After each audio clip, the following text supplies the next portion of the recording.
Oh, welcome back to the podcast. Happy Michigan won the national championship, going 15-0, undefeated anniversary.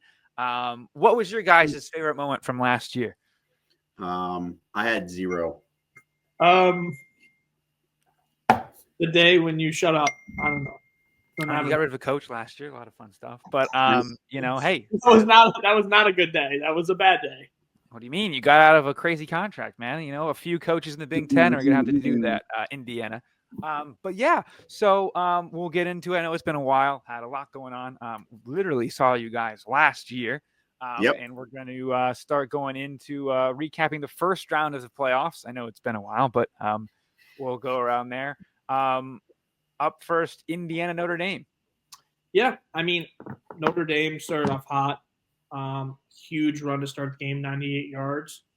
That kind of set the tone of what was going to happen. Hold up.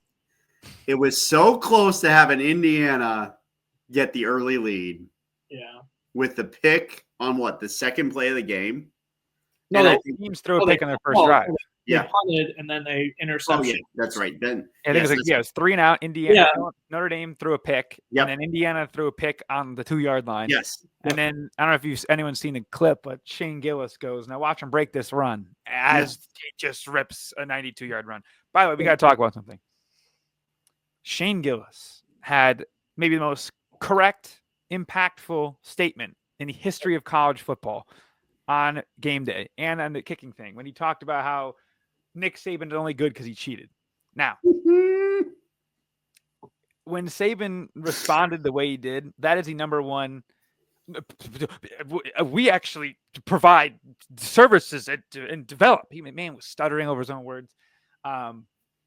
We'll get to it later, but I mean, I think it was one of the more correct takes, maybe of all time. Obviously, one team screwed up one of the best sweeps of all time, but not sweeps yet. We have another matchup between the Big Ten and the SEC this week. But Indiana. I'm gonna go into a rant about them a little bit later. We'll put a pin in Indiana. We'll get back to it in a bit, but there was some things that they did that were certainly something. But the funniest part was how this game was perceived as a huge blowout. Obviously, Indiana scored 2 touchdowns, garbage time when it was late. For me, the final was 27-3. It doesn't matter, but I'll say 27-11. I can give them that last touchdown, but no one gets an onside kick and then it's like, oh man, here we go. Like, we only need 3 more of these. And then they did their whole thing. And then great job by Signetti in the media saying that Rourke played with a torn ACL, which is physically impossible, but hey, good job for you. I think they said partial tear. They're like, since August. Yeah, you got to use the Hubble telescope to see the tear in that ACL, but hey, God bless. I will say player of the game that game was, to me, Jeremiah Love. I mean, he had the one run, but he also contributed very quickly and very fast. Didn't do much after, but at the same time, he was playing on injury. Actually injured with whatever. I think he had a growing injury. Yeah. Crazy. If you look at his stats, he had 8 carries for 108 yards and a touchdown. So if you take out the one run, he had 7 carries for 10 yards. Yeah. So Indiana did their thing. Like, you're like, hey, Notre Dame's going to be held to 27 points. You're like, okay, that could be a ball game. But I mean, the run game was 193 yards. That's establishing the run. I mean, that was Notre Dame's key to win that game. The key to win the game for Indiana wasn't punting down 3 scores across the 50, but to each their own. We don't have to really discuss that much more. Mr. Aggressive didn't seem to want to be aggressive in the playoffs. But yeah, I mean, that was a good start to the first day. Yeah, 3 of 4 playoff games are over instantly. Yeah. Speaking of over instantly, I'll just do a quick thing on it, and then I'll let Cozzi go. I was yelled at by some of my friends before one of our holiday balls that we had. We were watching the game at a bar beforehand, and they're all like, "Come on, Tennessee, come on!" Blah, blah, blah. And I didn't even get to the bar yet, and there was the face mask by Tennessee in the first drive, and I literally looked at my mom, and she looked at me. We both went, "Well, this game's over," and we turned the TV off. It was that simple. Look, like, you knew it was happening, because if back when Ohio State fans hated their coach and wanted him fired, and they thought the season was a failure, it was like, look, dude, okay, you just lost to Michigan. You get absolutely dominated by one of the worst Michigan teams of all time.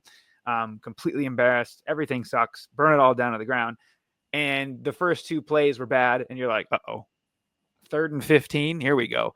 And Will Howard, dead to rights. Dead to rights. And this idiot grabs in his face mask. It so was unnecessary. You could have sacked him without it. If it would have been 4th and 25 and you're 3 and outing a minute into the game, the Boo Birds would have came out. A lot of Vols fans that were there for maybe a quarter would have happened. I don't know if you actually saw this, Cozzi. One of the Twitter fans that we interact with a lot was on national TV, interviewed, and he's like, yeah, it's cold as hell. I'm actually going home. I'm going to watch the game back at my hotel. Okay. Like in the middle of the first quarter. I actually did not. I didn't know that if that was him or not, but I was like, that sounds a lot like him. A lot like him. That was little sidebar story. I went to the game.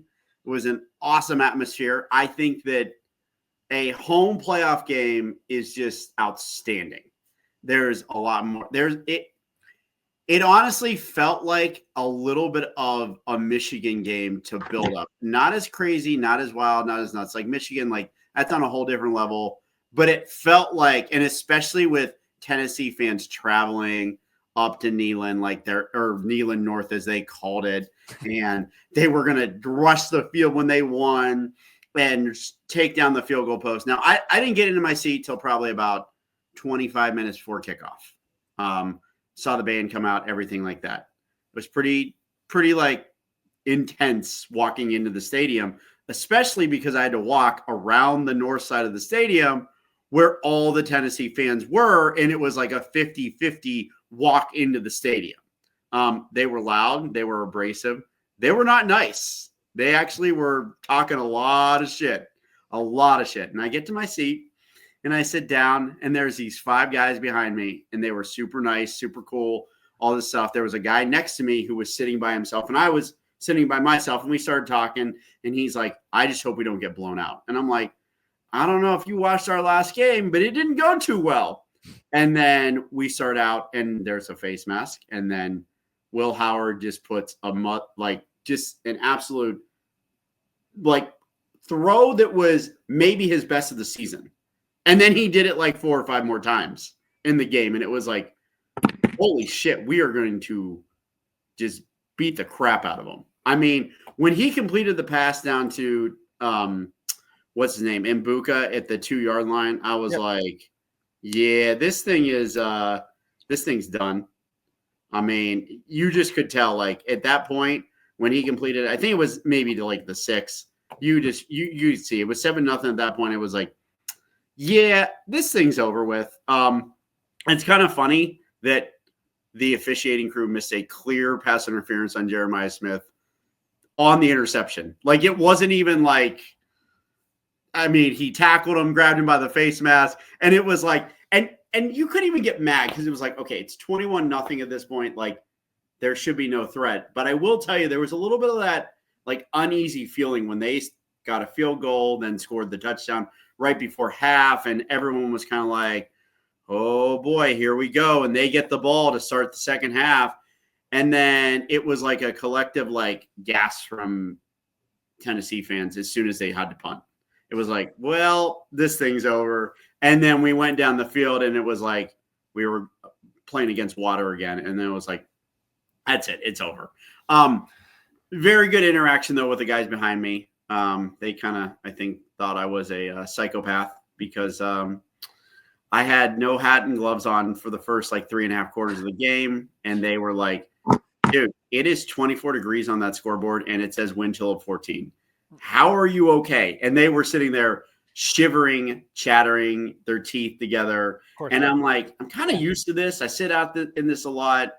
That's the one thing. Their team, their fans, everything, their band was frigidly cold. They were not ready for it. And when we talk about the SEC and the Big Ten and these frigid weather games, I'm like, this is a perfect example of when I can't imagine, because I know, Blake, you've been to Michigan for a game when it's been windy and it's been cold and it's been freezing. Cold as a shoe when I was there. Yeah. And here's the thing. The thing is, it was not that bad as far as the wind goes, but But I've been at Michigan before when the wind gets whipping and it's whipping side to side and it's like 40 degrees during the day, but it's cloudy and it's a wind chill of like 15 degrees. Yep. I want to know how these teams that are going to come up here in the future years, like we're going to probably see Florida's going to make the tournament at some point. Lagway's good enough. They're going to make it. What's going to happen when they have to go to Michigan, when they have to go to Penn State, when they have to go to, Iowa. Iowa is freezing cold. When it gets cold and it's because of the wind yes. flips at the plains. I mean, So that's what we've been saying it for a long time, right? The second one of these southern teams yes. comes up north, they're going to get murdered. And look what this was actually the closer of the two games, I believe. And look what happened. Like, I mean, this was 42-17, and there was another southern team who came up north. Yeah. And I mean, look, 32 points. Essentially, it was 32 points because Tennessee scored a late touchdown. But I mean, same thing though. SMU scored a late touchdown.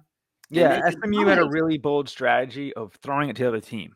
Oh, well, we can jump right into that because Penn State, right? Again, the ball went straight to the other team. It was what?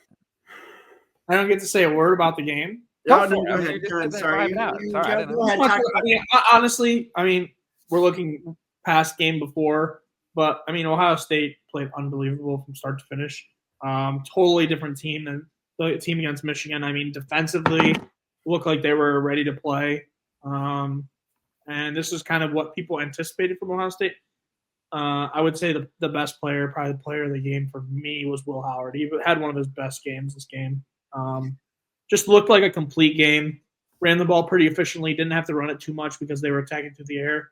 And Nico was in hell and the entire game. And it didn't seem like many people wanted to help him. Just couldn't even complete a drive at one point.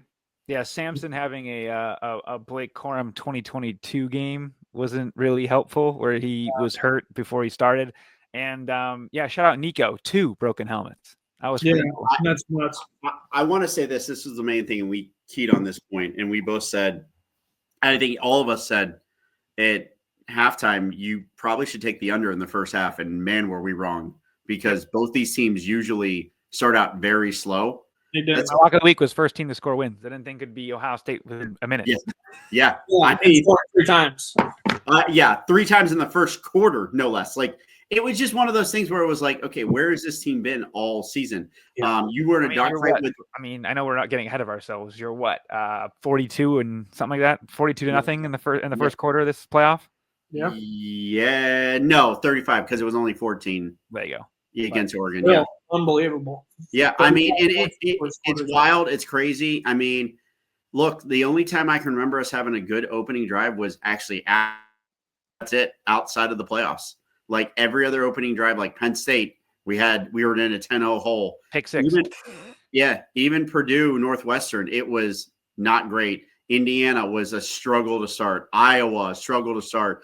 Even at Michigan State, it took a while for us to get the ball rolling. And Nebraska, you were in a dogfight. Like this team, if they played Nebraska right now, oh man, it would be 70-0 Like the defense has been good all year. We can welcome, right?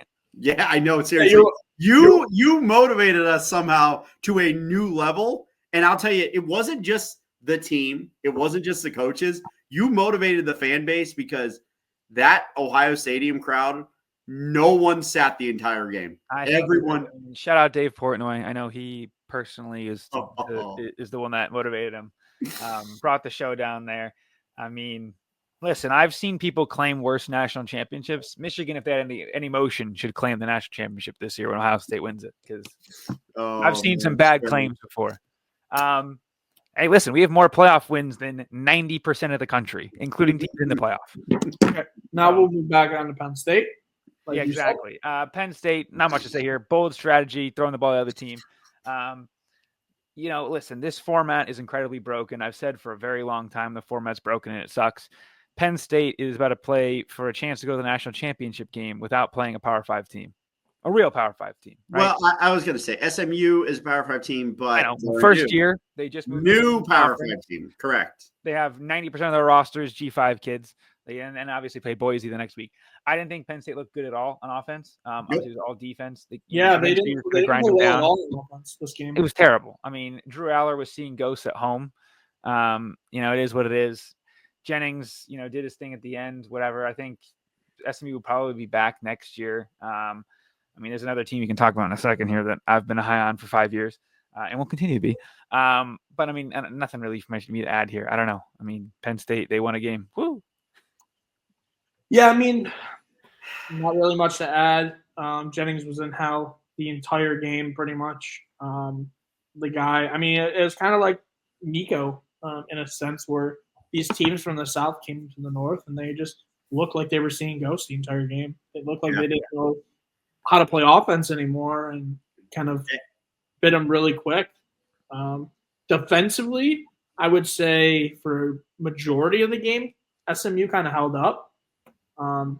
And then they started kind of falling apart in like the middle of the second quarter. But then, they limited them to 3 offensive touchdowns, 2 offensive touchdowns, something like that. 21. 2 pick sixes are off the rat. The whole game was one play. As again, same thing. You can kind of tell when the game loses. Dude. I don't know if anyone remembered. It was 4th and inches, and they ran a bootleg outright. The guy was wide open in the end zone, but it's like, hey, well, first of all, it was a good throw. The guy just dropped it. Right in the chest. He just dropped it. Take one step forward and get the first down. Exactly. There's no need to even throw it. All he needed was just, dude, go forward. And he had a walk-in touchdown anyway, which is that is the kind of plays, like, if you're a 14-point underdog on the road in a place that's hostile, you got to take risks. But that was like why is the quarterback not running the ball risk? Because you look at what happened with Boise in the next game, and it was like the exact opposite of what they did. But the only competitive game, in my opinion. I know the score doesn't really say it. This game rocked. I thought it was awesome. Here's the thing. This is where, in my opinion, that Clemson kind of lost this game. It was definitely the best first round game. I was lying a lot on Twitter. I was with my guy Cade, walked him down. Yep. Woo. That scripted drive was hot. Where the game really went bad is after their first drive, they went 3 and out, and then a four plays and a punt. And you just could not stop Texas. Texas looks so dominant. And, that's the thing. In both Texas playoff games, they've looked real dominant very early and then kind of took their foot off the gas. Yes, 3 quarters, they've been incredible. They give everything up the fourth quarter. I think Texas had like 300 yards rushing, and they almost lost this game. Yep. Cade Klubnik was absolutely balling. I don't care what people say. I think he is one of the best quarterbacks. I think he is going to be in New York next year. I know it's a crazy thing. I think he could definitely be a Heisman candidate if needed. I agree with that. I can agree with that. Yeah. Another game where the running back was very hurt and basically opted out. Love that. It is what it is. Phil Maffa, shout out the boy. But like, I don't know. I don't think Clemson fans really were, or even Tennessee fans. They were like, we're going to pound the rock. I'm like, listen, you're going to be down the whole game. Like, you're not pounding the rock. But Clemson was doing their thing, spraying all over the field. A lot of kids coming back for Clemson. They're also using the portal. They got an Alabama transfer this morning. That's crazy. They also got another edge from Purdue. They're starting to reload because their defense wasn't nearly as good as it's been in years past. It's still very good. But again, Cade is balling. He is good enough to make you run. People always had, I think people had him as like the worst quarterback in the playoff. I'm like, listen, dude, no. This kid can sling it. No. And if they had Phil Maffa healthy, it would have been a 7-point game with 5 minutes to go. Here's the thing about Cade. Here's the thing about Cade is Cade, when he is on, and it's done for you. It's scary. But when he's off, he's bad. He's like a Dr. Jekyll, Mr. Hyde kind of thing. Like when he's on, oh man, you're cooked. But when he's not on, or he takes his foot off the gas or something like that, look at the ACC championship game. When he was on, they could not do anything. Mm-hmm. And then he was off. Look, they made this a game. I was walking into the stadium and we literally left to go into the stadium and was 31-24. And I'm like, damn, like this is the only bad thing about going to the playoff game is I'm going to miss the only realistically decent game. Yeah, it was great. We loved the overlaps. The second round was way worse, but yes, keep going. The second. Oh, we can go into the second round overlaps. The second half was interesting, but if you look at from a perspective of week by week, Texas started off really good in week 1 and really good in week 2. But the difference was they kind of kept the trend going, and there was a slight decline in week 1. Whereas in week 2, which we'll discuss here in a second, I mean, it was total great offense to absolutely forgetting how to throw the ball. Like it was just so funny because Clemson was. I know I was live texting with Zack about this game, and they would be fighting for every yard, and they'd finally score. It's like yes, and then it's like one play, 75-yard touchdown. You're like, shit, we did all. Yep. Yeah. We did all that. It happened like twice where they had a grinded out drive. I'm like, one stop, first play. Yeah, they didn't really have much stops. They're kind of running into a huge problem with stops. All right, so some of the other bowl games quickly. Ohio, Jacksonville State. Shout out Parker Navarro. My Bobcats were on fire. They sneaky became my team down the stretch. They've just started winning every game. It was awesome. That game rocked. That was that's another one. There was a couple bowl games where it was like these teams cared, and like those ones that were fun. Tulane, Florida. They had the 400-pound lineman get the ball, and Marco Rubio's son scored a touchdound. This game was crazy. And quarterback Ty Thompson, former 5-star to Oregon, is now a tight end at Tulane. I would also like to say shout out to South Florida and San Jose State for putting on one hell of a show in Hawaii, which was awesome and outstanding. Yeah, that was unbelievable. Awesome and outstanding. That was a Christmas Eve game. That was a Christmas Eve game. Yeah. Man, let me tell you, very entertaining to just be at Christmas Eve dinner and you just turn on the TV and you're watching it and it's like, okay, these two are kind of making this a game. And then all of a sudden it was like. Yeah, San Jose State had their best player out, which made the game competitive. Yeah. Triple Crown winner, Nick Nash. Correct. Yes. Yeah. And then the night before was the Myrtle Beach Bowl where Josh McCown's son, Owen McCown, was balling. UTSA, they're very fun to watch. Overtime game in Northern Illinois, Fresno. I didn't watch much of this game, but it's it's on the Smurf turf, and you get it dumped in a huge thing of Cajun fries, which is always fun. I will say this: Owen McCown may be the skinniest looking quarterback. Oh my God, it's bad. He's got to be the skinniest looking quarterback I've ever seen. The guy I would say is the North Texas quarterback. I maybe, but I mean, this dude, he was slinging it, and I'm just like, dude, did you like lift any weights at all ever? No. Yeah. A couple more shout-outs. The Miami Iowa State game. We're not even going in order. We're missing the best game. Hold on. We're almost there. Almost there. You got to actually cut you went to. We can actually cut to field reporter Zack, who's on the scene in. Oh, my dates were all out of order. The game of the marathon. So yeah, we went to Detroit for the Game Above sports. Whatever the hell Game Above means. Yeah, I don't even know what the hell that is. The name has changed from the Little Caesars Bowl to the Detroit Bowl to the Motor City Bowl to the Game Above Bowl to the I don't even know. It wasn't like the Quicken Loans. Yeah, the Quicken Loans Bowl. Yeah, it was Quicken Loans at one point. Yeah. Well, it was Rocket Mortgage and Quicken Loans. They switch company name. Yeah, so and the game's only been here for 12 years, so I don't know how they're going to do this like every 3 years. Hey, now the Game Above, it's the Heavens Bowl. Yeah, so I get there, didn't really have high expectations. I'm pretty sure the over-under was like 46 points. It was kind of a crazy start. Yeah, Holstein opted out, which made it was like, okay, now it's a ball game. Yeah, so Toledo goes down and scores, and they kick an extra point, but it gets blocked, and then Pitt runs it back all the way for a 2-point conversion, so it's 6-2. We're thinking we might have scoregami here. And then Desmond Reed is a beast for Toledo. I mean, not Toledo, for Pitt. He scores the next touchdown. And this Junior Vandeross, who I've never heard of, this guy is unbelievable. He's an issue. He's a really good fantasy player. He is unbelievable. Had this crazy like screen pass, just takes it one step out, goes straight down the field, does the Marshawn Lynch celebration, gets the 15-yard penalty, and then doesn't care. He's just still celebrating. And this game goes back and forth and back and forth. You're leaving out one key point here.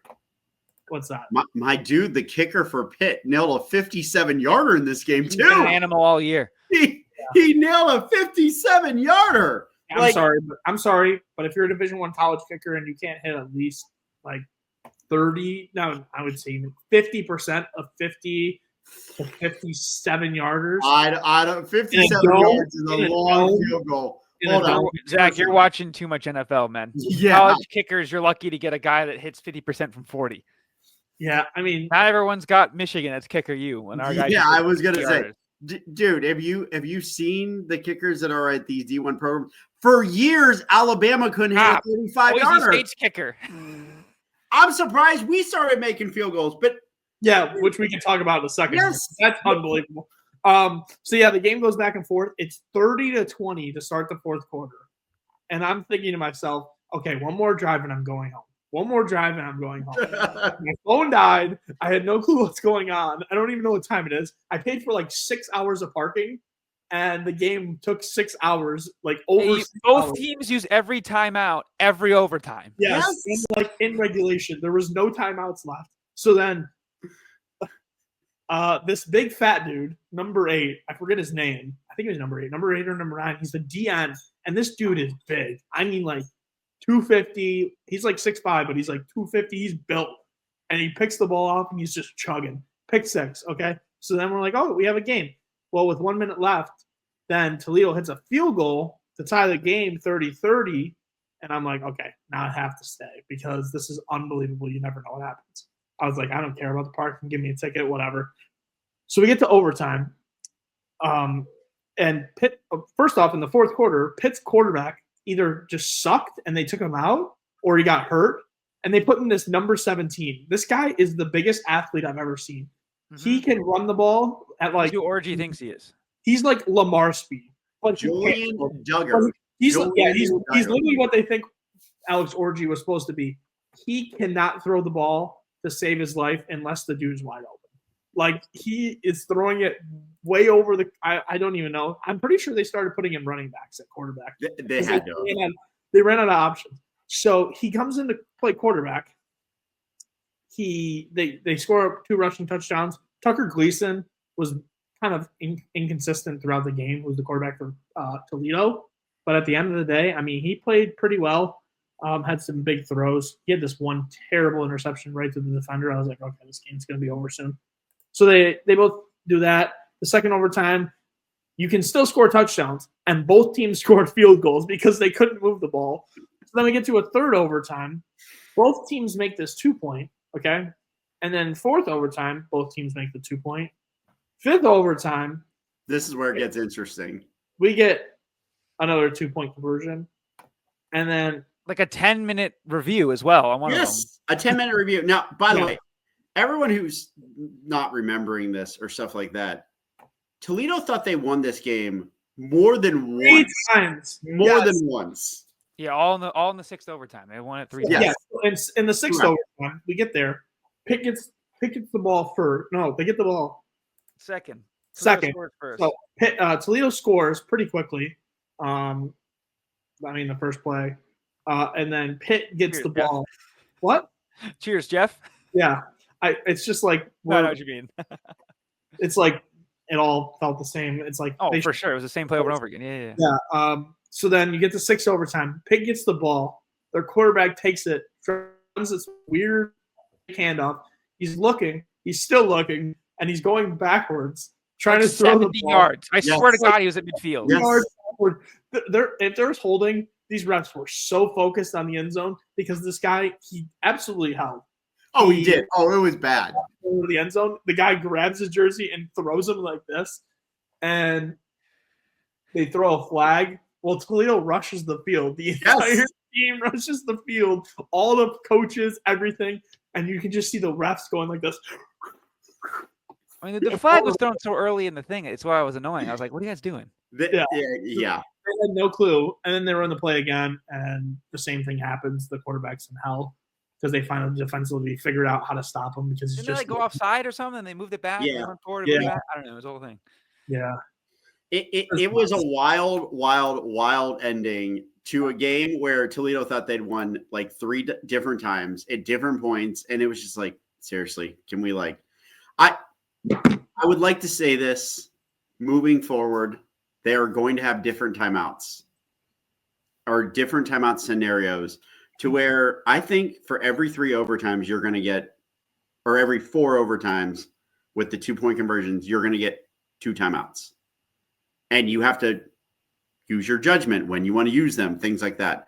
I think that might get reviewed. What I really think should happen is first overtime, we keep the extra point, touchdown, overtime, etc. Second overtime, you have to go for 2. Starting with the third overtime, you have 4 plays from the 10-yard line, and you have to score a touchdown. There's no 2-point conversions. There's just touchdowns. And it's better. And there's no extra points, and there's no field goals either. You have 4 plays from the 10, first and goal, and that's it. That's why I wish the game went to overtime in the Sugar Bowl, so we would have gotten changed. If there was a 2-point conversion off to decide who's going to go play Ohio State and lose, it'd been like they would have finally gotten something changed. Yeah, I mean, look, it's one of those things where it's like you just kind of, and it was the Peach Bowl, right? Yeah, Peach Bowl was not but it doesn't matter. I mean, look, if you had a 2-point off, they're going to have to change this at some point because these 2-point offs are ridiculous. Had it affected the playoffs to where Georgia Tech beat Georgia and then Georgia won a playoff game and the SEC was the 4 seed in the tournament because Georgia had 3 losses, or would have been even the 3 seed, you would have had Boise at the 2 seed in this tournament. I mean, there's got to be a breaking point where we need to see a 2-point off that has to change this rule. And it's the only thing is the tournament. That's it. Nothing else. Yeah, they should change the rule no matter what. But in the playoffs, it should be unlimited, normal overtimes. Yeah, I mean it's like the rules of baseball where they changed the extra innings rules back to normal in the playoffs. Yeah, absolutely. But finishing out the best day of the year, the Boxing Day games. Rutgers, Kansas State, absolute war. Oh my God. Dylan Edwards, the kid transferred. He had like 1,000 yards on the ground. He came all the way back. Rutgers had a sick fake tush push where they did like a fumble Ruski tush push on the inch line. And the kid walked in. It was great. Can we talk about how the Harold Fannin legacy game? 17 catches, 200 yards, and a touchdown. Oh, and my Red Wolves, not my Red Wolves, but they beat Michigan. Those guys are fun. The kid, their quarterback was awesome. But again, this was a day. This is the perfect day of bowl games are fun. You had 6 teams that cared, and it was awesome because all teams showed. And by the way, shout out Pitt, starting 7-0 and finishing 7-6. I want to say this. Rutgers, what a collapse. Come on, boys. Winning for the Big Ten. Oh, what a collapse. But I want to say this, and I want to go to the box score for the Bowling Green game with Fannin. And I just want to go. I just want to say, okay, he is unbelievable, and that's great. Don't get me wrong. But does anyone know the correct answer on how many times they tried to throw at him or targeted him? No, it doesn't. It doesn't show on ESPN, but I mean. I remember this, and I remember like 30. Huh? It was probably like 30 times. 32 times they threw at him. He was triple covered at one point, and they had the ball thrown at him, and he almost came down with it. Outstanding talent. Best tight end in the country based on this season, and obviously the best tight end is Colson Loveland. But I mean, Fannin too, and then outstanding talent, and he's going to go from brown and orange to brown and orange and look great. So there you go. Okay. So next day, I mean, now are we on Saturday? Was there any games on Friday? No, Friday was even better. Friday was a bunch of great games on Friday. My ESPN's all sorts of that started off. I always go quick because I watched every second of most of these games. Oklahoma Navy. Oklahoma was up 14-0 quick. Hawkins was having whatever they wanted. The triple option wing tee that they run does not work very well against SEC speed. They found that out quickly, so they kind of changed the game plan up. And then Blake Horvath rips off the longest run in Service Academy history. It was a 96-yard touchdown run right up the gut. Got the boys back in it. Navy comes all the way back. They ran a tush-push pass. Incredible. Unfortunately, the kid they threw it to fell over. It would have been a walk-in touchdown. But Navy's in total control. And then Hawkins goes crazy. They convert like 4 fourth downs on their last drive, and then they score on the last play of the game. They go for 2 and miss it. Navy wins, beats an SEC team. And just love to see it. Just to let you know, the Columbus, Ohio boy, Blake Horvath, yeah. 96 yards through the heart of the South. Absolutely. Yeah, and Georgia Tech Vandy was the running back, the white quarterback running back bull. No Dude. passing in this game. I know Haynes King threw a bunch, but bull. Haynes King threw a bunch, but it was not for a lot of yards. Shout out Pavia. That game was fun. That game was fun to watch. Freaking what? 7th year of eligibility this year. Good for him. Yep. We can talk about it in a minute, but and then we had the Taylon Green show, my backup quarterback for fantasy. He's very fun to watch. I know he's a transfer, I think, from Boise. So sneaky one there. How many good quarterbacks did Boise have when you really think about it, right? They had enough fun there. Wasn't as fun as our Liberty Bowl a few years ago. We went to like 10 overtimes against Kansas, but it is what it is. And then in the game that I didn't actually watch, I watched the first half. It was very boring. I watched this. USC A&M, the first of many Big Ten over SEC.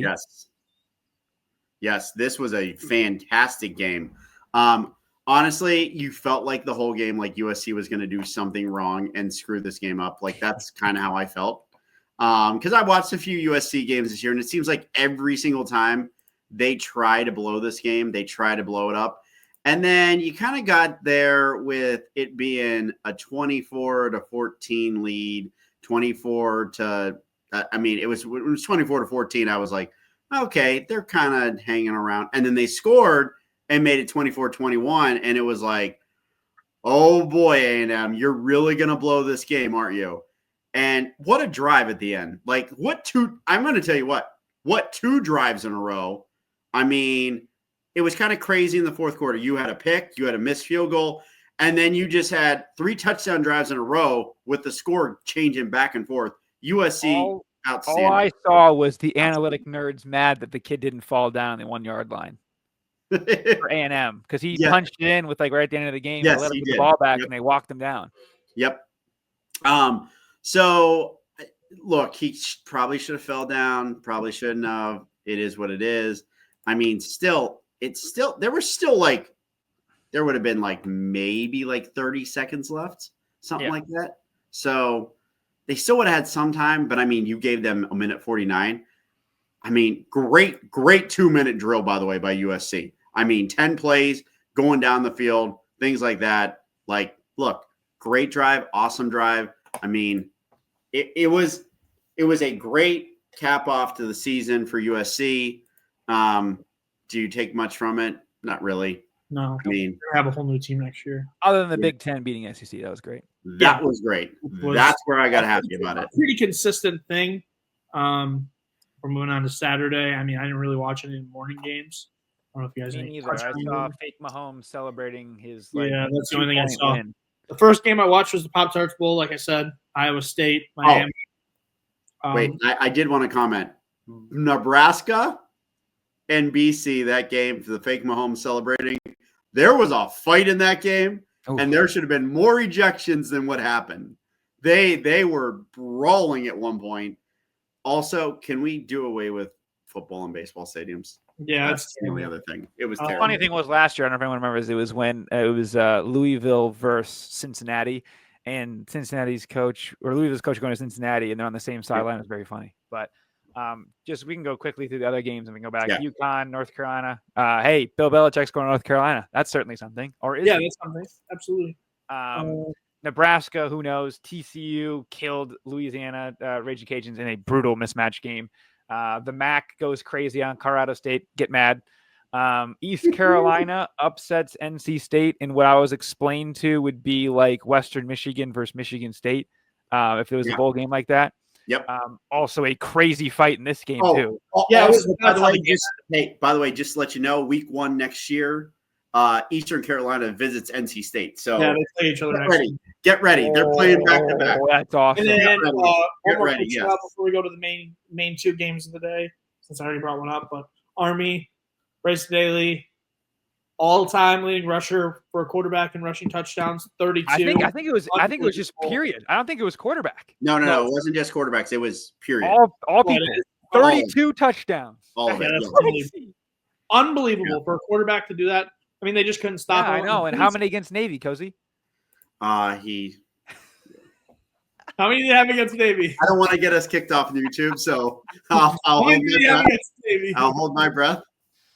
I'm sure people can lip read because I said it, but people can lip read. Yeah. Yeah, Iowa State beats Miami in what was kind of a weird game. Back and The forth. best game of all time. Okay, hold on. We need to talk about this.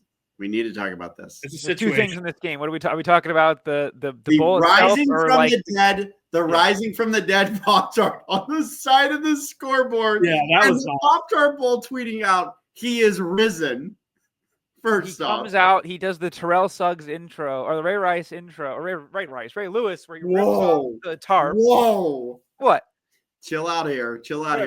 We aren't the aluminum foil tarp. I mean, the dude was like bungee jump. Listen, it was so much fun, and it being Miami in there made it so much funnier. Oh, and also I wanted a Miami Colorado game so bad, where it was the like sidelines. The sidelines, mind you, were with sprinkles. Yeah, sprinkles. Yeah, like, that was nuts. This had everything, and then Cam Ward had to go do Cam Ward stuff.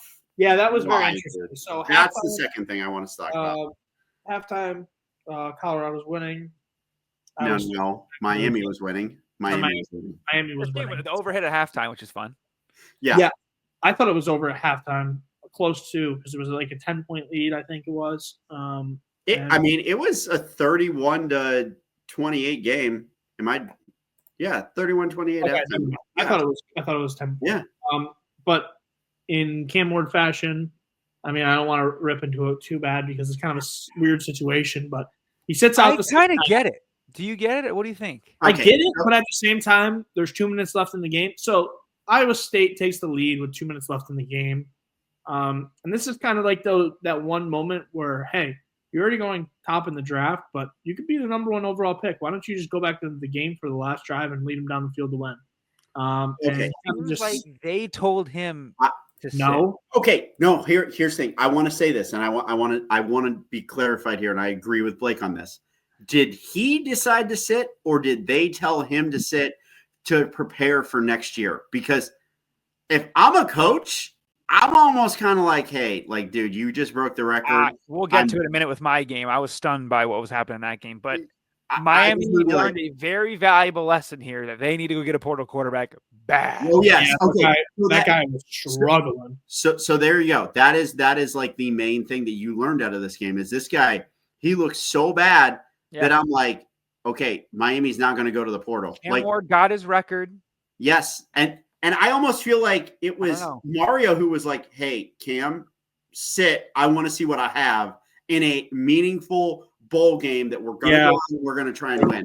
And everyone who wants to criticize Cam for it, I want to, but I need to know the background story because if I'm a coach, I'm almost like Mario's situation. I'm like, look, I want you to sit because you got the record. Congrats. You got it. I'm happy for you. But now I'm going to go play the backup and see what we have moving forward. Because Iowa State was playing hard, and that was a good football game. Yeah. You know? And obviously you learned, again, you need a new quarterback. Yep. Absolutely. I mean, not just Zack loved this next game, the Alamo Bowl. Oh, man. Yeah. I kind of had a feeling this was going to happen. Oh, of course.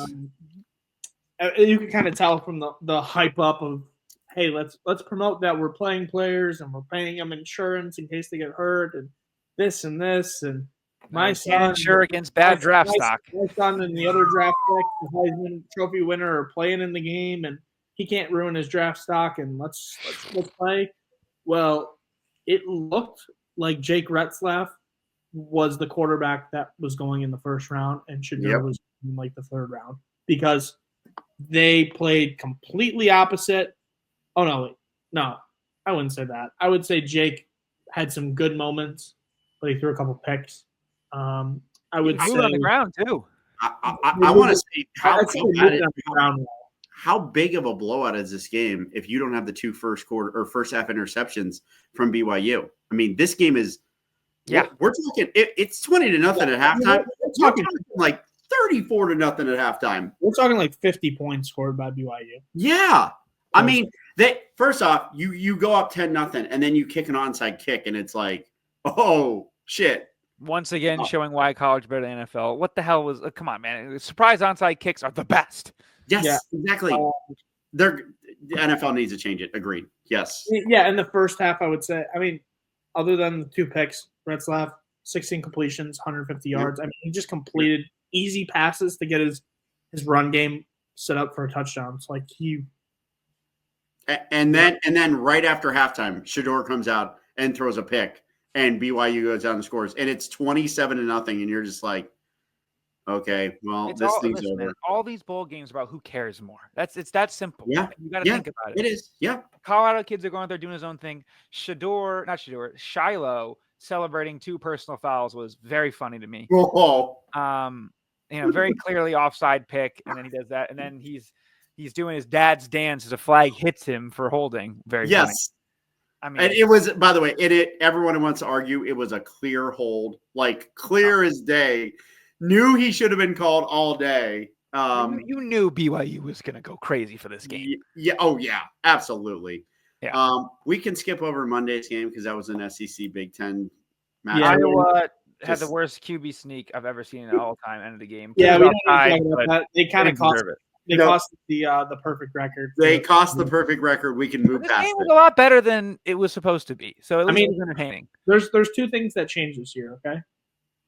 Iowa. Oh, no, there's one thing that changed and one thing that stayed the same. Iowa's offense still sucked most of the year, but somehow they won overs. They hit overs every single week, and I don't understand it, but it worked. Iowa has a quarterback next year, but we'll talk about that. Oh, they do. We'll have some off-season talk in a pod. I just want to say, Iowa, you had a 10-point lead with 5 minutes left in the third quarter, and you've somehow found a new way to lose a bowl game to an SEC team. Yeah. The Texas Bowl was fun. A lot of points. Tony the Tiger Sun Bowl. Washington did the proper thing again. Went for 2. That's the way you should. If you're going to lose by going for 2. Yep. My favorite game of the day is going to surprise you. Shout out Bielema. Yeah. I mean, he took Beamer to the woodshed. Look, okay, I love Beamer and I love South Carolina because I'm biased and I went there to watch a game and all this stuff. But I'm going to tell you what, I found myself going, oh, Bielema, let's go. Like when he walked across the field and just did this to Beamer, and then the post game, did you see he tweeted and said, I was just there to have fun and my family and friends. We were just all one big family and friends kind of thing. It wasn't anything serious. And I didn't do substitutions. And I'm like, he got back into it with he revisited the who should be in the playoff talk. Obviously, there's another reason why we'll get to in a second. But yeah, Illinois just grind them down. Again, 2 teams that care. This was a fun bowl game. Yeah, it was a fun game. And these are the games you want to see, right? Yeah. Like almost fringe playoff teams. I have a feeling this would have been a playoff game in about 2-3 years from now, which is going to be embarrassing and the sport sucks. But hey, it is what it is. And this is big for Illinois, 10-win season. I mean, it's been a while. Altmaier's back next year. Maybe they get another Indiana schedule and they can, maybe get a Make-A-Wish playoff bid. Oh, buddy, let me tell you. I'm pretty sure they don't get a Indiana type schedule next year. I'm pretty sure I've looked this up. And they should win some games, but I'm pretty sure they don't get that schedule. Although, I mean, they get Ohio State at home. They play Oregon. They don't play Michigan. They don't play Michigan. They don't play Oregon. They do play USC. USC's at home.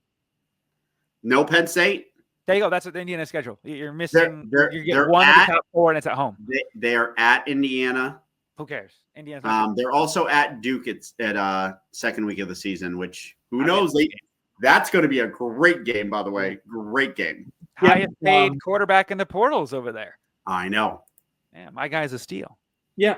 Last game, LSU beats Baylor 44-31. A lot of points. And then we'll talk about your game. Now we talk about Blake's game. First, I want to go first.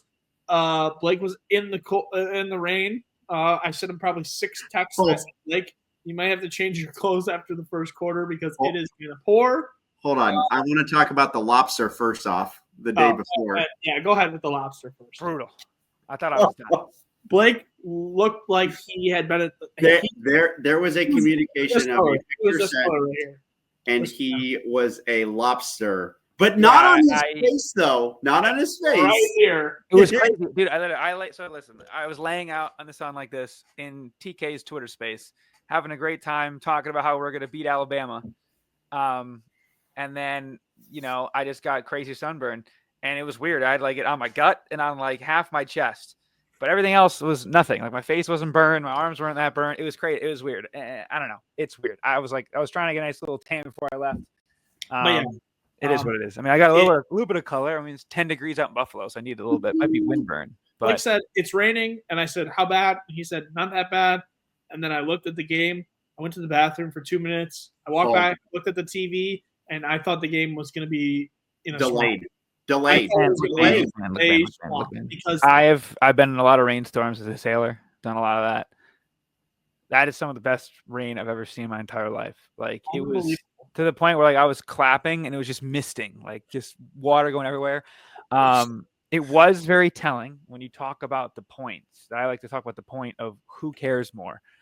Every Bama fan ran out of the stadium. The Michigan fans were there. I was sitting folded over. I had like all athletic gear on, so it wasn't as bad. I was leaned over.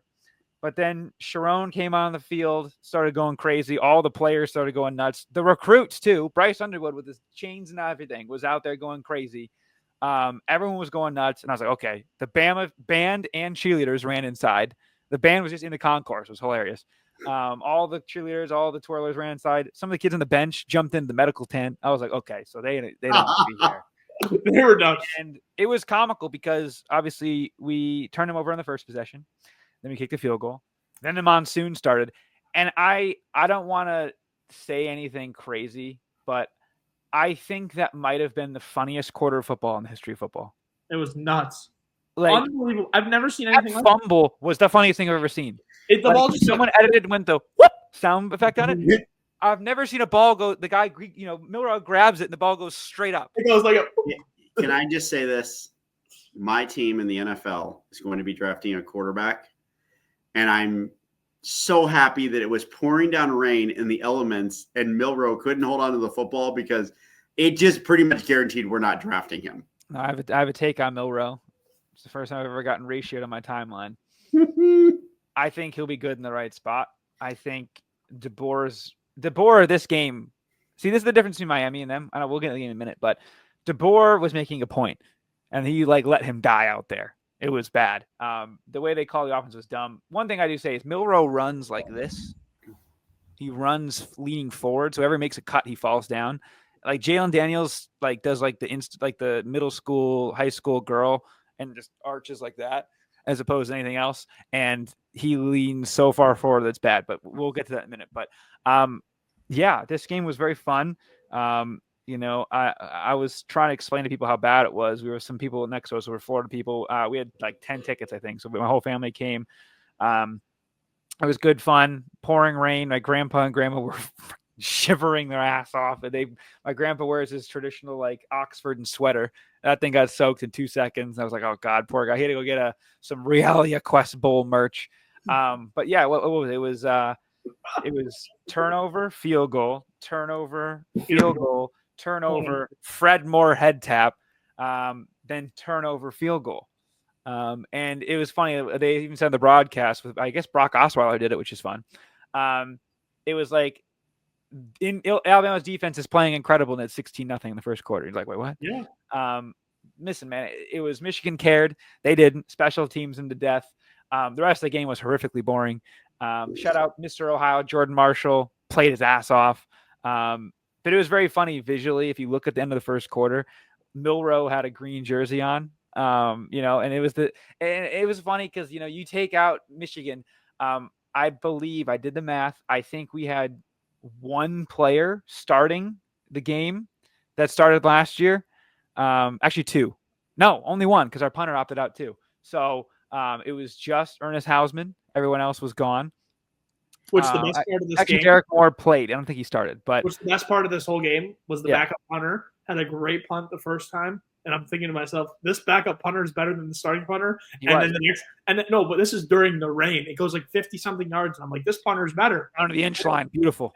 And then his second punt, when it stopped raining, went 30 yards, and I'm like, all right, the punting's back. I'm like, this is not good. It was. I mean, he had no, he had no help. But the funniest thing of Bowl Week was our backup punter was Marlon Klein, our tight end, because he played soccer growing up in Germany. I was like, I want a 6'8" punter out there.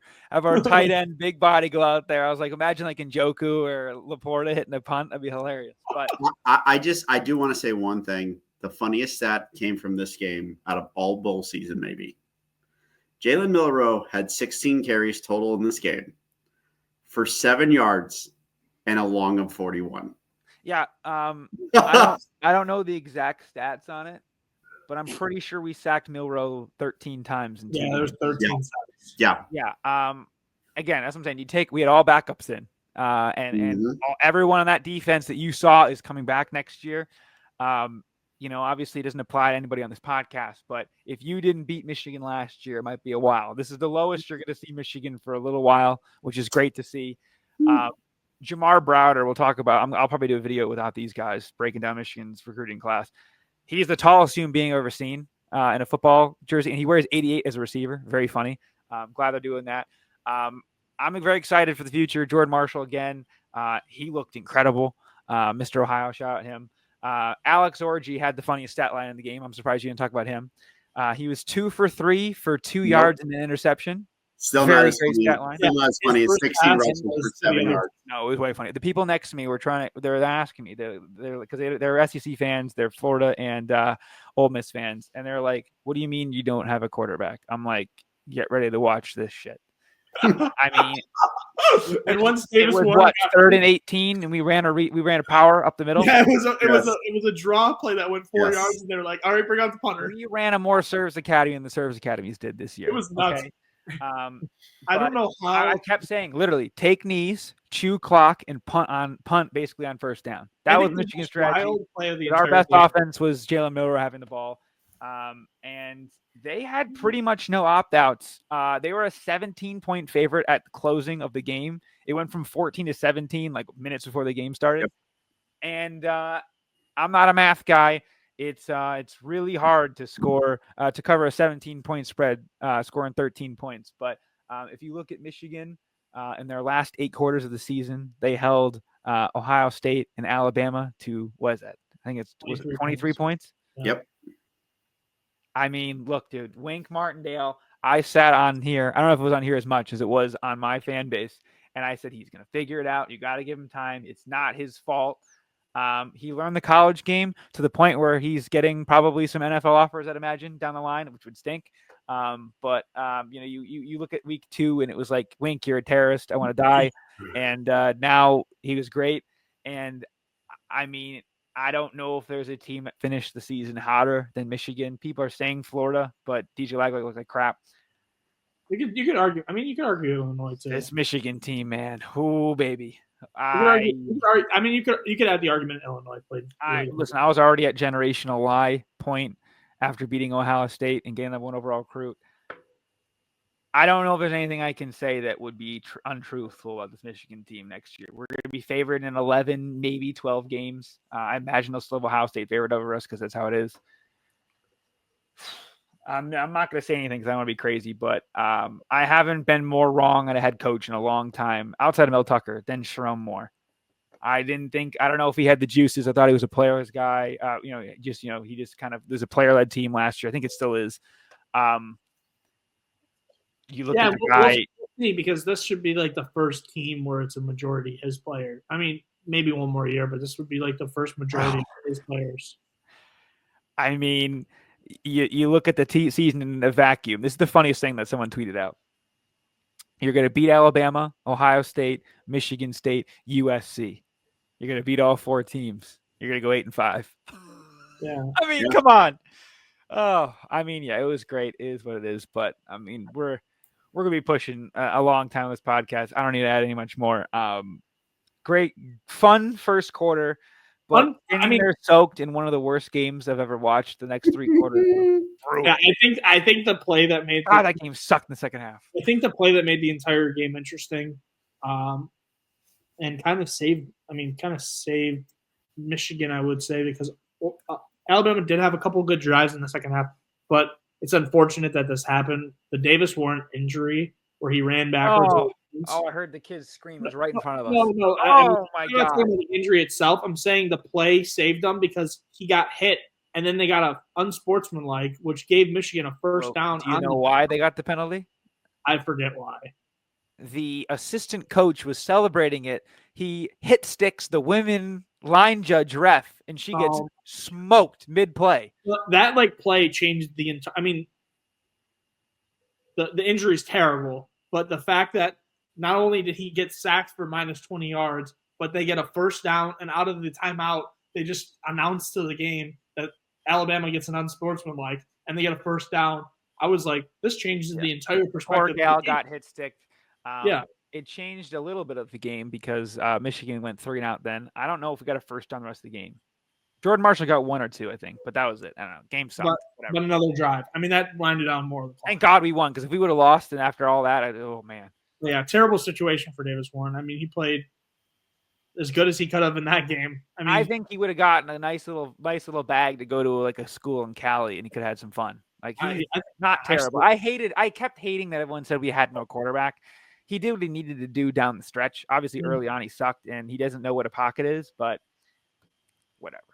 Yeah, I mean, in that game he played as good as he could have, and it's terrible that he got injured. But it's good that he's back. And now we'll move on to the next week of the playoff update to where we're at. We got 3 more games about.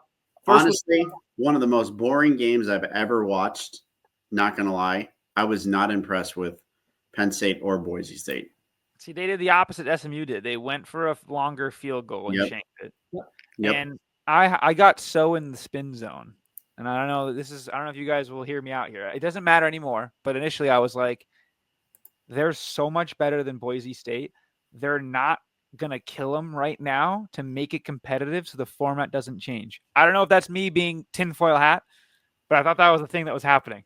Because it was like they did whatever they wanted, and then they all of a sudden were like, all right, we're running for 10 yards of carry. Let's just start airing it out. Yeah. Yep.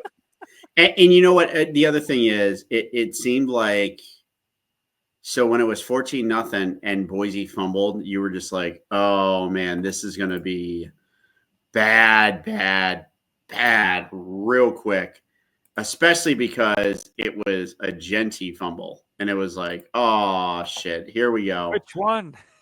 Yeah, I know. I'm talking about the one at 14-0. That one was the bad one. But then, then there was a fumble, and it was like, okay, they got life. And then, you kind of traded punts. But then they scored a touchdown. And when it was 14-7, I was like, man, Penn State's kind of letting them sick around. Like, this is like full conspiracy. I don't know if I went conspiracy theory there, but I was like, man, they're letting them stick around. Like, isn't like Penn State a little worried? And even at 17-7, it was like, okay, well, they're letting them stick around. And then you had 3-and-out, and then you had the touchdown. And it was like, oh shit, it's a 53-yard touchdown. Like, they can throw the ball. Oh shit, here we go. We got a ball game. And then it was just like, okay, there's no ball game here. Like, Penn State went down the field like it was water. And then you had the pick, and then you had the missed field goal after that. And it was like, had functioning hands. It would have been a blowout too. But yeah, can I just say this? Look, Zach, you said it about kickers in college and hitting 57-yarders. 57-yarder hit by Pitt's kicker. Very good. Because this dude could not hit the broadside of a barn. And we'll get to kickers later on in the noon game tomorrow on June 1st.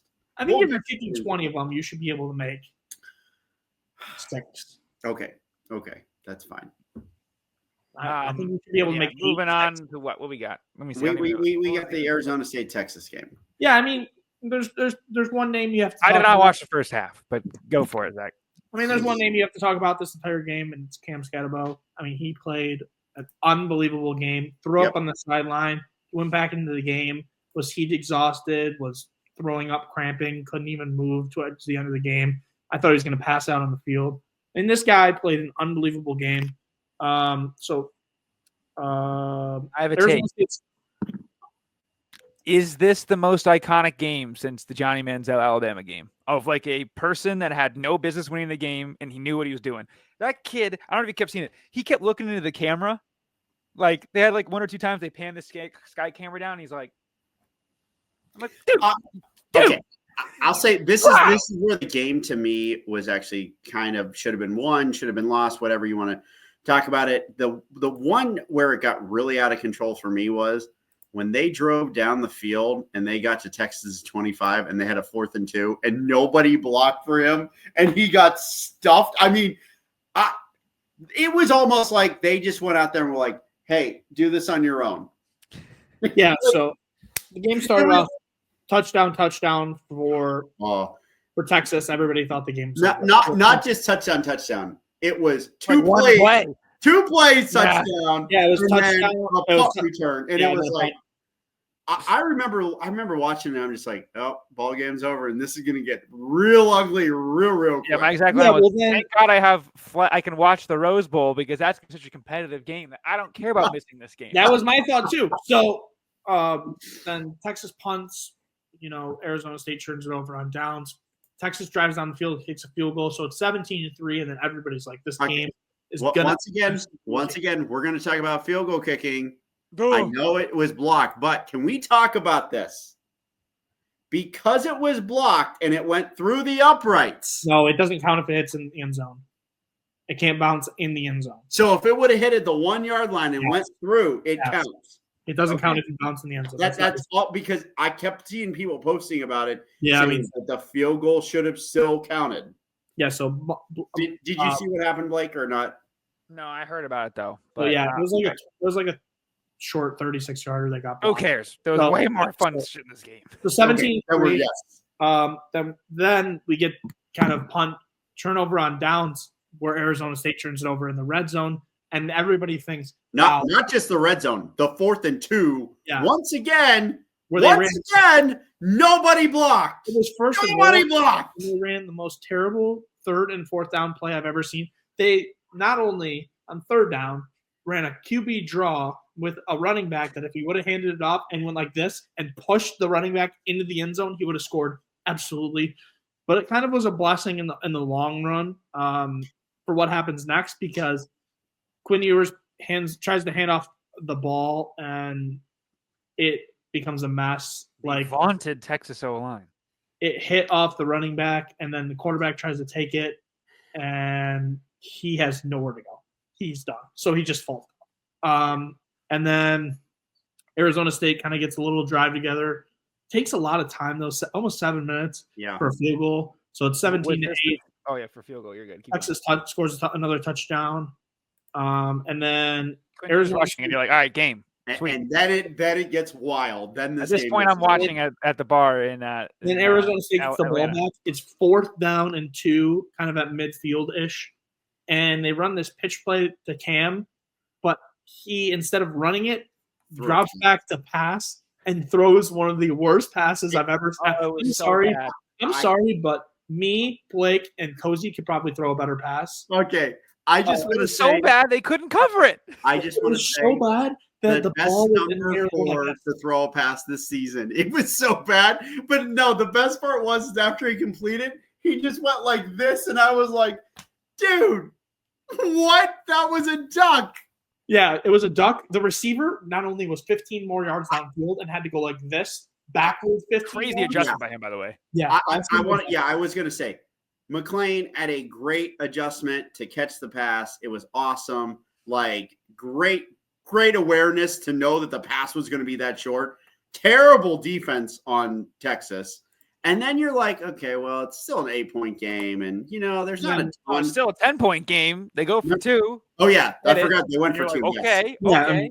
Yeah, and Sam Levitt threw an absolute dart to the guy in the back of the end zone on this play. And then I think it was Texas 3 and out, right? No, Texas goes down the field. No. They missed the field goal. No. They did not miss the field goal on this second drive. No, they missed a pick. 2 plays into the next drive. You're way behind. I'm already past that. We're at the touchdown. No, we're at the. They threw a pick, and then they threw the wheel route to scatter. Yes. Oh yeah. Yes. And they punch it in. They go for 2. There was a flag on the 2, I think, and then they Yes, redid it. This is where they had a touchdown because Yes. there was holding, which was clear Correct, and obviously holding. But Sam Levitt's running around like the other quarterback. He's running around the back. Yep. He doesn't know where to go, so he just throws the ball like at the ground. He's like, "All right, I'm done." And then they have kind of. I mean, they ran the ball. I'm pretty sure on this play for the 2-point. Yeah, once it was on the 1 yard line, they just ran it. And now we're going to go back to the kickers who don't make field goals. Exactly. Because they're college kickers. Yeah, so Barrett Auburn misses a 48-yarder. Before that, shout out the MVPs, the Arizona State ball. No. This wasn't. It was that was after the second kick. Oh, you're right. Wrong. Yes. So the first kick he misses. Okay, and then this is probably the worst play of the game. So the game at this point is tied, 24-24. They kind of get downfield, and Sam Levitt midfield, right? Yeah. Sam Levitt throws a pass. Crazy hospital ball. For about 10 yards, and the wide receiver catches it, turns around, and gets smoked in the head, and they don't call targeting. So then they review it. I've never seen a targeting get called in from upstairs and not be targeting. That was probably one of the most clear targetings I've seen in a long time. I'm not going to lie. I'm happy the game didn't get decided by targeting. No. It happened earlier this year. It happened earlier this year in the ACC game. Cal and Miami. It was called in from upstairs. Right. It was called in from upstairs. They reviewed it and still didn't call it targeting. Both were clear targeting penalties. Yeah, so not a targeting. So they have to punt. And somehow Texas Golden goes crazy. They get right down the field, and you're like, God damn it, they got robbed. God damn it, they got robbed. You can imagine this, all right? There's a kicker warming up on the sideline. The announcer is talking about how he's not missed 2 field goals in a row in a long time. And all you see is Arizona State's cheerleaders right as he's about to the ball girls. The ball girls. Yeah, they're ball girls. They walk right in front of him kicking at the perfect time of the camera. They knew exactly what they were doing. They knew exactly what they were doing. I think so too. Yes. I know for a fact they stopped his concentration so much that they knew exactly what they were doing. In the era of dumb people being famous and making millions of dollars, those girls should have a podcast tomorrow if they had any motion. Yeah. So then he misses this field goal. Doink, right? Doink, right up. Yep. It looked so good off the kick, and then it went like this. It went whoop and hits off. Yep. Yeah. Then Arizona State gets the ball first in overtime. They kind of drive down the field, kind of a longer drive. And then Scatterbo has another rushing touchdown where he runs over 3 guys and gets shoved into the end zone by 3 of his own players. Incredible. It was a Blake Corum-esque Rose Bowl one where it was just like, oh my God, what did he just do? Yep. And then for some reason, they kind of just give up a quick touchdown. They couldn't really stop him. I think it was like 4th and 8. No, it was like 4th and 20. 4th and 13, and they decided to leave the guy wide open deep over the middle. Yeah, and then one against Texas. Like, let's give Sark a free 50 ball. The game went to commercial. It comes back, and not even 10 seconds later, the tight end scored. They missed it. Yeah. I didn't even see the play live. I missed it. Because he's streaking down the field wide open. So I want to say this at the same time, and this is Jeremiah Smith scored at the exact same time. Yeah, well, I was going to say, not quite, no, because Arizona State had the ball as soon as they were kicking off to Ohio State, and you're right. It was touchdown Texas. It was touchdown Ohio State. It was pick 6 came over, and I was like, God damn it! What a brutal 20 seconds. I just want to say this, and a big miss by the college football playoffs. I know Blake's been to a college football playoff game, and it was the Rose Bowl too, but you guys were in the 14 playoff where you had the early game, correct? Yes. Okay, so you had the early game. The other game was on at 8. I remember we were in the Sugar Bowl sitting there, and they were like, we're going to bring the teams back out on the field and warm up for like 10 minutes because there's still 8 minutes left in this Rose Bowl game. Now, granted, we had a Oregon-Florida State 56-29, like took forever kind of game going on. Look, it was very disappointing not to see the Rose Bowl be like, hey, we're going to delay this. Texas, Arizona State's in overtime. Rose Bowl. I know. And you know what? That's all I could think is those stuck up assholes out west are like, well, we're the Rose Bowl. We run this thing. Like Good that's news all is I had a built-in excuse already where I was like, look, dude, that touchdown doesn't count, so it's really 0-0. So look, I mean, big miss. I mean, you literally watched the end of Arizona State in Texas. I mean, we had it on a side TV watching it, and we're also watching the start of our game on the main TV, and it's like we had to literally flip TVs. Look, it was kind of disappointing because, I mean, I obviously wanted Arizona State to win. I actually wanted this game to legit get to a 2 points. We've already talked about it. Just one play. But big miss by the college football playoffs. Big miss by the Rose Bowl not saying, hey, we're going to delay this game a little bit. I mean, I think our game got delayed by like over a half hour. And they had I think I get why you're doing it because you had all the teams already warm up. You had all the teams already in the locker room. You had all the teams dressed. You're not going to have them warm up again. Like, it's just not going to be one of those things. I think if it would have been something like maybe like a half hour kind of thing where you're going to overlap, I could have understood it. But maybe they just didn't want to because it was only like 5 minutes. And it did work out perfectly to where it almost like set up where it was like, okay, half an hour would have put it at board, and it was bang, bang. Yeah. So now we can talk about the Rose Bowl since you brought it up. You guys can go first. Unbelievable game. Unbelievable offensive performance from Jeremiah Smith. I don't use this word very often, but I think he's a generational college player. I mean, he has as many yards as Terry McLaurin did his entire career at Ohio State in 1 year. Yeah. Basically the same amount of touchdowns, too. He had 14 touchdowns this year. I mean, unbelievable. I mean, it's early. I don't want to say he's going to be some crazy thing in the NFL, but, I mean, the way he's playing in college right now, I don't think there's a better player. He would be a better freshman. I don't think there's a better player right now in college football than how he's been playing. Guaranteed top 5 pick this year in the NFL draft. Guaranteed top 5. I would argue Mason Graham's playing a bit better than him, but I mean, I would say Mason Graham was probably the best player. Him or Will was the best player last year. Probably. Mason Graham, won the game in which Jeremiah Smith had 3 catches for 30 yards and an OPI touchdown. Listen, you combine Ryan Williams and Jeremiah Smith, I think combined they had 6 catches for 35 yards against Michigan. So Zeke Berry, I mean, maybe the best corner in college football, if we're being honest. But look, dude, my only thing I was going to add on this game is I don't really care as much anymore by the time I want to go into crazy rant. Dan Lanning, okay, this guy is maybe the biggest front-running bitch pussy of all time. Number 2, close to, is Curt Cignetti. Okay, these two fake demons, okay?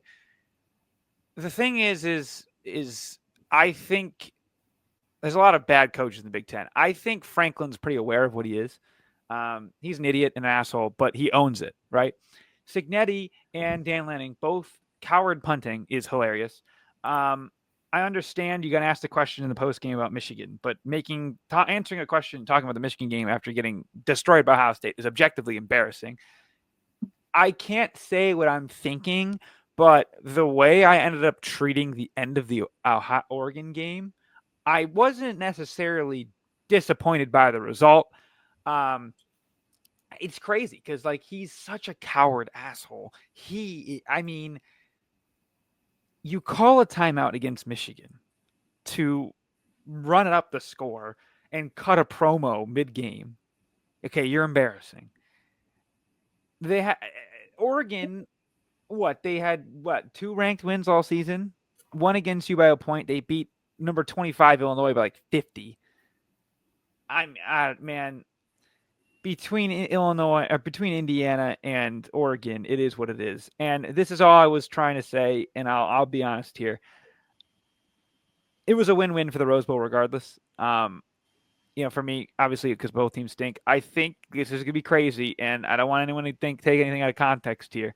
In a vacuum, I think it was better Oregon lost because they're almost in a worse spot than when they were before this season, I would say, because, them and Ohio State are both going all in, right? And we are obviously already beat Ohio State, so we at least can, say it's like, haha, who cares? Like, again, if I'm an Ohio State fan, I don't give a shit you lost to Michigan. Who cares? Like, regular season doesn't matter. None of that shit matters. Almost like I was right the whole time. The regular season, the game has zero value in college football anymore. You can lose by 1,000 and win. We could have a title game where it's a team that lost to their rival and didn't play in a conference championship versus a team that lost to a MAC school at home by 30. Okay, that's where we're at in this sport. Broken sport is what it is. That being said, Gonna try and devalue your national champions. I see. What? It's fine. What? I didn't hear you, but fine. There's a very likely chance, though, we have a champion in the Big Ten. Yeah, exactly. Oregon stinks. It is what it is. I'm happy Dan Lanning lost. I think they could have a Florida State level drop off next year. I'm not kidding. It sucks that they have a coward schedule, but again, we're back to there being 2 programs in the Big Ten. Sorry it took me a year, Cozzi. It is what it is. I sold your prediction. My bad. We'll be back next year. So play the game. Play the game before Cozzi goes. Player of the game, Jeremiah Smith already mentioned that. Play of the game was the second touchdown pass from Will Howard to Emeka Egbuka, which was absolutely phenomenal. I don't think I've seen a better pass from Will all season. Here's the thing. It was, if you watch the replay, it was still amazing defense played. He got a hand on the ball. Yeah. He got a hand on the ball. It reminded me of the Roman Wilson touchdown against Ohio State last year, where it was like perfect defense, right in the window, over the shoulder. Exactly. It's hard to say anything other than the game was 34-0 at one point. Ohio State was rolling. Oregon didn't show up. Dylan Gabriel looked like he didn't know what offense they were playing for most of the game. All the receivers were hurt, apparently, before the game. I don't know what happened. They were playing guys that didn't play half the year. And here's the other thing. The other thing is that Oregon, and like a lot of people haven't even talked about things like that, is on our second drive of the game, we didn't score a touchdown. We punted that ball away. It's just you went 3 and out so quickly that it felt like we just went score. And I remember I was watching the game with a buddy, and I literally said, hey, pinch me, like right now. Like it was 34-0. And I'm like, I cannot fathom like that this is actually happening. And then, Oregon did their whole thing. They got down, scored right before half, then they scored right out of half, and it was like 34-15. And the thing that I kept like thinking in the back of my head is, oh man, here we go. Like there's always that thing in the back of the head that's like, okay, we're going to lose in some fashion that is just going to be so embarrassing that everybody's going to troll us. And then you kind of get this, like, after we punted, Oregon kind of had the momentum. And then all of a sudden it was just like, yeah, never mind. We don't have the momentum anymore. It's 4th and 23, and we just went 13 yards backwards. And, I mean, you just got this thing where it was just like, oh, okay, we scored a touchdown, 41-15. Okay, let's just put this thing on cruise control. We're almost at the end of the third quarter. We finally had like almost like a milk it kind of time on the clock, because, I mean, look, Oregon at the beginning of the second half, it took them 6 minutes to score that touchdown. And it was like, guys, you guys can score maybe on every possession, but if it takes 6 minutes to do it, you're not winning this game. Like there was no urgency. There was no they were just kind of out there running their plays. And then when it got to be 41-15, you were just like, okay, this thing's over. Like they're not coming back. Like we're almost at the end of the third quarter. And hey, by the way, congrats on you guys scoring a touchdown with like 10 minutes left in the fourth. Yeah, congrats. Good job, guys.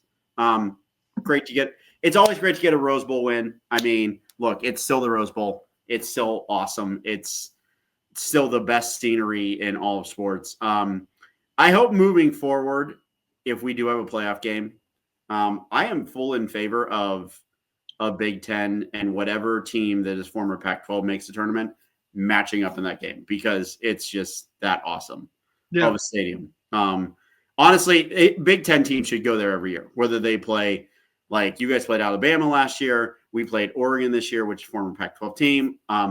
Like every year, the Big Ten team should be picking that game, or the Pac-12 team should be picking that game. And I think that's going to be pretty much how it's going to be. Oregon picked it. I mean, they had a shot to pick.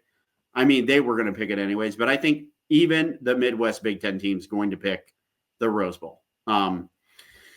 Look, it's great. Moving on to the next round. And I mean, we can talk about Notre Dame, Georgia, of what of a mess of a game it was. I just don't care about that game. I'm sorry. Right, Georgia it was sucks. just- The SEC sucks. Look, the SEC's terrible, and we can kind of roll into predictions for next week if we want to. All I'll say about this game, I just want to touch on one thing, is that if Notre Dame runs the ball, I mean, I kind of had a prediction that Notre Dame was going to win this game for many, many weeks. Everybody doubted me. Everybody doubted the fact that Notre Dame couldn't run the ball. People were saying that they're one-dimensional. I mean, they were one-dimensional in this game, but they didn't need both dimensions because Georgia was just so beat up. They did their best Michigan impression. Let's just win. They just ran 50 yards. yards. Real quick, moving forward, I think we're going to 16 teams. Am I wrong? Yes, no? Probably. I think there's going to be no buys. I think that if we don't go to 16 here soon, I think the teams who are the 1 through 4 seed will have a choice to either play or take the bye. I think you are going to see a change in that you are going to be able to decline the bye. Yeah. So now we can just touch on the next round game. So we'll have Texas versus Ohio State and Notre Dame versus Penn State. I do want to touch on one thing here first. Good job to Ole Miss. I guess you might have proved you should have been in the tournament, maybe. Shout out the Juice Wells touchdown. I don't know, but no, you still shouldn't have. You played a terrible Duke team that was missing their starting quarterback. Did you see the celebration? It was nuts. I did, yes. Juice Wells, right? South Carolina transfer. Yes, he did the substitution and then fake fight to the point where the ref came in, was like, "Oh my God, are you okay?" It's like, he's literally he's fighting the camera right there. So, anyways, shout out to that. But yeah, I mean, we can go to the game happening tomorrow night. Yeah, predictions. Who's gonna win? Like, I think America's gonna win. I think this is gonna be a really good game. Yeah, I think it's gonna be an incredible time. Also, shout out SEC ESPN from cutting the USA chants, all the patriotic stuff before the game after the crazy tragedy in New Orleans. You know, so on brand for them. I really am so torn on this game, and I think it comes down to coaching. I've been saying a long time. I don't know. Listen, I don't think people can comprehend how bad of a spot Michigan fans are in right now. Listen, I know our team's good, right? But look at this objectively. Our two biggest rivals are left alive in this game. And then the other team's Penn State and then Texas, who came into my house and planted my flag. Now, we didn't have to have the cops come in and pepper spray the Steve Sarkisian and McConaughey for planting the flag, but that is what it is. Some teams need to learn how to lose. But, that team probably won't have to this year. But Michigan, Penn State, Notre Dame, I think it's the over. I think it'll be kind of a shootout. We don't know a lot of health things in this game. Shootout. Wow. Yeah. You got Abdul Carter potentially out. You've got Jeremiah Love potentially out. I genuinely don't know who's winning this game. Obviously it's going to pick them for a reason. I think it's going to be very close. I'm thinking it's going to be like 31-34, something crazy. I don't really believe in these defenses. When you actually look at it, Notre Dame's run defense is pretty bad.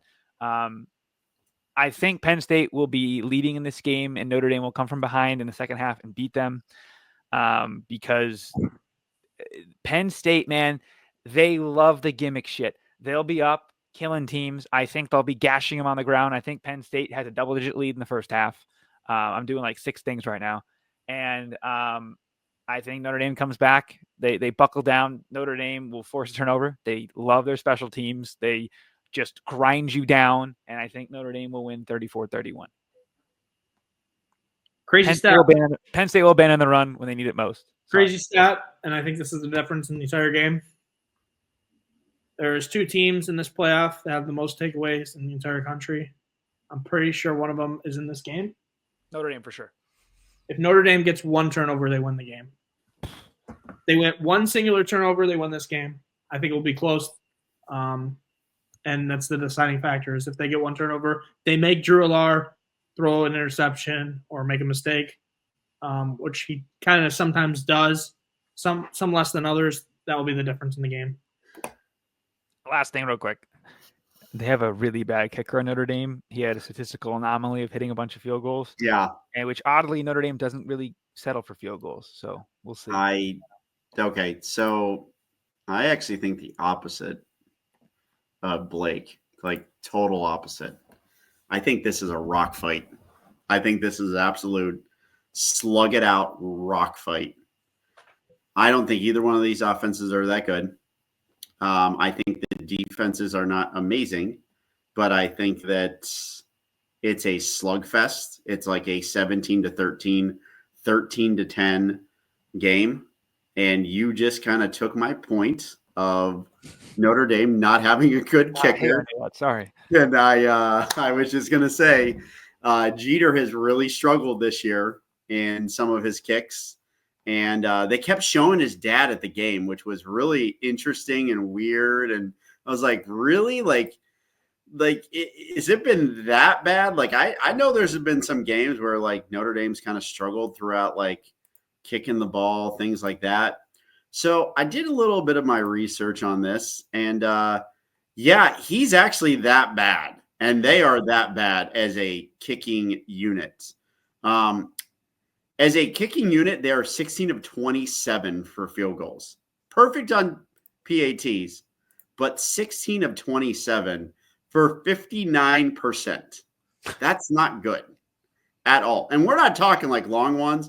We're talking he's 1 of 3 from 30 to 39, 8 of 11 from 40 to 49. It's not good. I'm going to go with 13-10 Penn State. Woo! Jeter misses 3 field goals.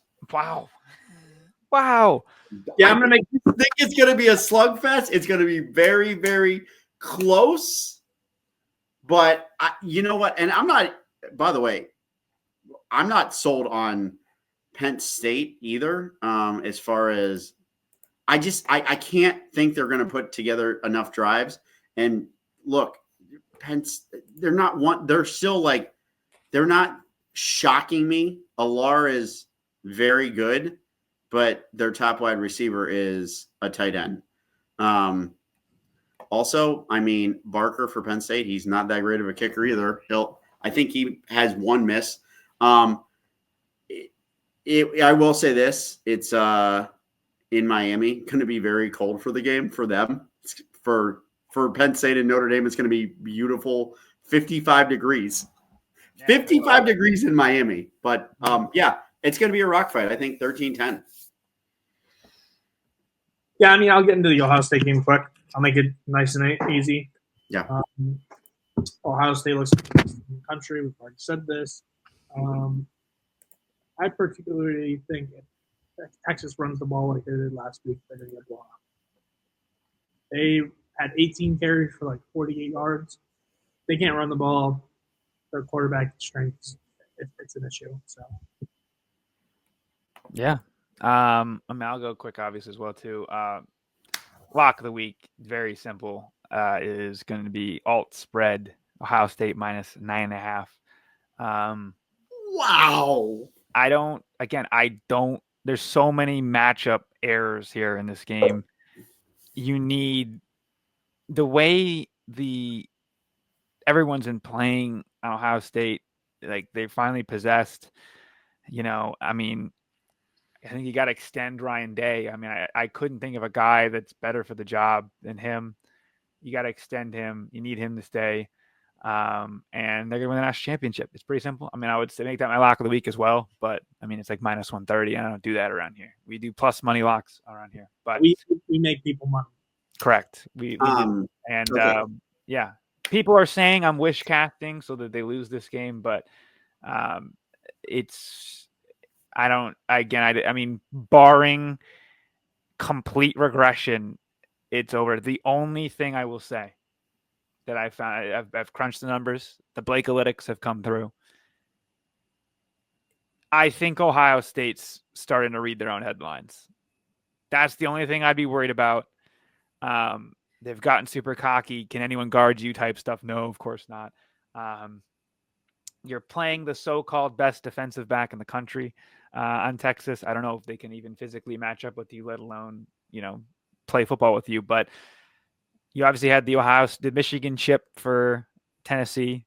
You had the revenge factor against Oregon. You're already got the shirts made. The title's been already hung. The banner in your stadium. Everyone knows it'd be a colossal failure at this point for Ohio State not to win it all. And they're starting to read it. I know I've seen a lot of their fans see all the stuff that they've been retweeting. They've been liking stuff about all this stuff. That's the only thing is that they might have already read their own headlines. I personally think this team's better than the rest of two of these fake teams and one semi-decent team left in the dance that doesn't really matter. But I don't know. We'll see. I would be stunned if they don't blow them out. I can tell you this much. As far as reading our own headlines, there's a few people who have very loud voices in that locker room. Yeah, it is. We had the same with Samaj last year. I get it. Who are not going to let you read the headlines too much. And one is the leader of our team on offense, and he's a great, gifted leader. His name's William Howard. He's been playing out of his mind. And then the other guy who has really been a leader, Jack Sawyer. I mean, dude, those people are not reading the headlines. Those people are going to keep you focused. Look, I'm just going to say this. It is, there are things that happen in life, happen in seasons, happen in weeks, happen in certain games that are blessings in disguise. And, not going to say it, but I'm not sure we're talking right now about Ohio State in a semifinal matchup if we beat Michigan. I'm going to be really honest with you. I'm not sure that we go to the Big Ten championship game the next week and beat Oregon, because maybe it took a little humble pie that we thought we had a win, that we thought we had a game in hand. And finally, it looks like not just the players, but also the coaches let their egos kind of go to the wayside, and we're playing freely. And that's the thing. We didn't do that for the whole season. Hell, Northwestern was a struggle for half. Look, the only game that was really not a struggle for a half was Purdue. And that's because they were just that bad. And even then, it wasn't like the greatest, easiest game. It was just kind of boring. Now we're having fun. We're showing it. You kind of even had that little bit of a cocky swagger from said freshman Jeremiah Smith, who said, "Please guard me one-on-one, please." And there was that cocky. We've gotten our swagger back, which I'm not going to lie. I don't think I've seen this team have a swagger it's probably been since the Urban days. Maybe the year after Urban left. That was the last time we really saw Ohio State swagger like this. This team has that swagger back. Oh yeah, we did not stomping out the cigarette on the sidelines and Jack Sawyer having to be held back before the Michigan. There you go. You know what? That was probably we started to get it back then, but now we really got. That was when we got the we have a leader on this team in all caps text from Cozzi. Yeah. Well, am I wrong? No, yeah. So I'm just going to say this. No, I think we've had a few leaders on this team, and I like the progression of it. And job's not done. 2 down, 2 to go, and 1 to go this week. And like I said, it'll be an all Big Ten championship. Yeah, we'll have a lot to talk about next week. I know we're already getting long. We haven't talked much about this before. We have. We'll figure out the rest of that. Let's just say basketball, quick, hockey. Basketball, good teams. Yes.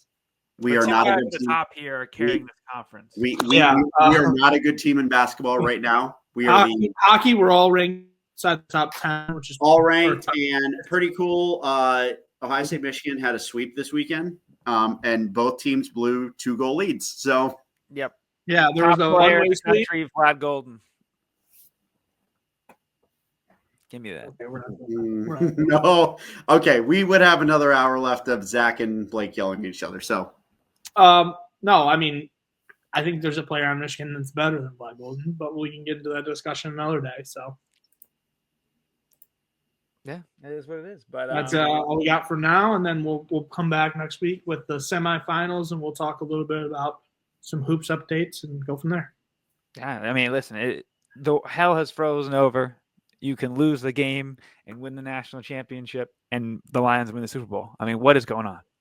What simulation do we live in? Yeah, and there's a chance that the Great Lakes Triangle will have 2 out of their 3 teams in the Super Bowl. Who thought in the world that would happen? To where Buffalo plays Detroit, and just Cleveland's waiting for that number 2 pick. So, all righty, that's all we got. See you guys next week. Peace.